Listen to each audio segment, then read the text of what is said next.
Film ഗാരേജിലേക്ക് ഇവർക്കും സ്വാഗതം. അങ്ങനെ ലോക എന്ന സിനിമയുടെ കാത്തിരുന്ന ഏറ്റവും പുതിയ ഒഫീഷ്യൽ കളക്ഷൻ പോസ്റ്റർ വന്നിരിക്കുകയാണ്. കല്യാണി പ്രിയദർശനെ കേന്ദ്ര കഥാപാത്രമാക്കി ഡൊമിനിക് അരുൺ സംവിധാനം ചെയ്ത് വെയ്ഫറർ ഫിലിംസ് നിർമ്മിച്ച ലോകയുടെ ഒഫീഷ്യൽ വേൾഡ് വൈഡ് കളക്ഷൻ പോസ്റ്ററാണ് ഇന്ന് വന്നിരിക്കുന്നത്.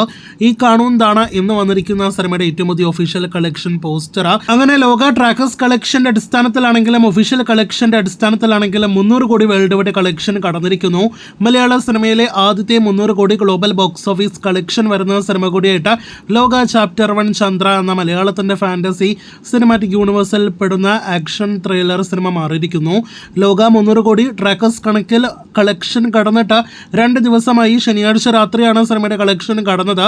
പക്ഷേ ഇന്നായിരുന്നു സിനിമയുടെ ഒഫീഷ്യൽ കളക്ഷൻ പോസ്റ്റർ ഒരിത്തിരി വൈകിയാണെങ്കിലും പുറത്തു വന്നിരിക്കുന്നത്. ചന്ദ്ര എന്ന കഥാപാത്രത്തെ അവതരിപ്പിച്ച കല്യാണി പറക്കുന്നതും ആ പറക്കുന്ന ചന്ദ്രയെ നോക്കി നിൽക്കുന്ന നെസ്ലിനും അതോടൊപ്പം തന്നെ അതിനിടയിൽ തീയിൽ കുരുത്ത രീതിയിൽ 300 കോടി കളക്ഷൻ എന്ന എഴുത്ത് ലിപിയെല്ലാം തന്നെയാണ് നമുക്ക് പോസ്റ്ററിൽ കാണാനായിട്ട് കഴിഞ്ഞിരിക്കുന്നത്. അപ്പോൾ തീയായി മാറിയിരിക്കുകയാണ് ലോക. മലയാള സിനിമയ്ക്ക് ആദ്യ 100 കോടി കളക്ഷൻ പിറന്നിട്ട് 9 വർഷങ്ങൾ പിന്നിടുമ്പോൾ ആ വേളയിലാണ് മലയാള സിനിമ ആദ്യത്തെ 300 കോടി കളക്ഷനിലേക്ക് എത്തപ്പെട്ടിരിക്കുന്നത്. ഇനിയും ഇതിനപ്പുറം ബോക്സ് ഓഫീസിൽ മലയാള സിനിമയ്ക്ക് പോകാനായിട്ടുണ്ട്. അപ്പോൾ കാത്തിരിക്കൂ ലോകയുടെ ഫൈനൽ വരെയുള്ള കളക്ഷനായിട്ട് കൂടുതൽ വാർത്തകൾ കേട്ട്.